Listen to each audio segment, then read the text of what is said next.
In 2007, on the heels of the Bio Convention being held here in Boston, Massachusetts passed the $1 billion Life Science Initiative, which has proven to be valuable in leveraging public funds to gain significant private investment and job growth.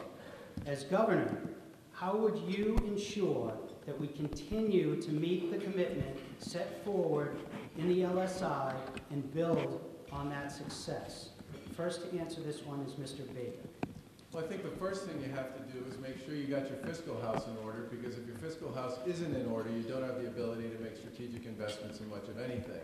And right now, the state's fiscal house is most definitely not in order. The budget deficit this year is somewhere between 500 and $1 billion, depending upon who you talk to. The budget deficit next year is north of $2 billion based on everybody's accounts, and that's because state government hasn't done the aggressive reform and restructuring that people like me proposed months ago, and instead has kicked the can and spent one-time rainy day fund money, one-time federal stimulus money, and left the state open to at least 1 or 2 more years of scrambling to figure out how to get control of the budget. That's no way to make sure we have the capacity as a state to make the kinds of strategic and tactical investments that we're talking about here. In addition to that, I think we have to be far more aggressive about dealing with tax policy, especially as it relates to small businesses. Entrepreneurs, many of whom I've talked to in this room, tell me all the time that state tax policy, especially business tax policy, is a huge hindrance to growth for them.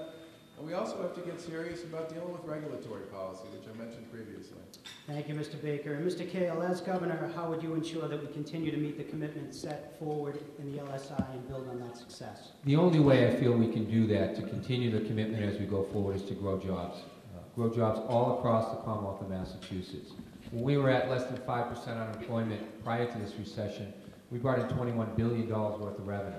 Now we're struggling to bring in $18.5 billion as unemployment has risen and continues to stay at unacceptable levels. The only way we're going to fulfill our commitment here in biotechnology, continue what was started by the Life Science Initiative, or in every other area of state government, is to grow jobs. Not just in any one industry, but across the board. We must lower taxes across the board, and not just focus on picking winners and losers between industries or companies, but focus on trying to help all small businesses. Cut red tape, lower the influence of regulation has in the state of Massachusetts. If we don't grow jobs, we're not going to be able to invest in anything outside of what the basic format of government is all about. Certainly not in this industry as we go forward. And we've got to lessen our reliance on borrowed money. We're not going to be able to borrow our way out of this.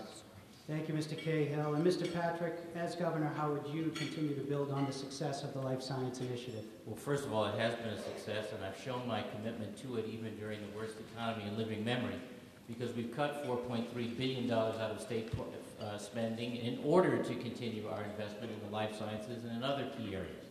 We're growing jobs today faster than every other state in America, and that's not by accident. In this respect, I agree with the Treasurer. We have to be about growing jobs, and part of the strategy has been to focus on our strengths, to play to our strengths, and the life sciences is one of our strengths. Our fiscal house is in order, and I take significant issue. We have developed and delivered 4 budgets now that were responsible, balanced, and on time, and been recognized for that discipline with AA bond ratings by every independent rating agency on Wall Street 4 times now, something I believe was never accomplished when Charlie Baker was in charge of the state budget.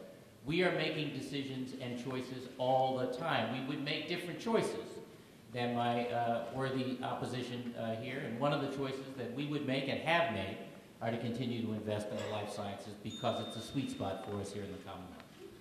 Thank you, Mr. Patrick.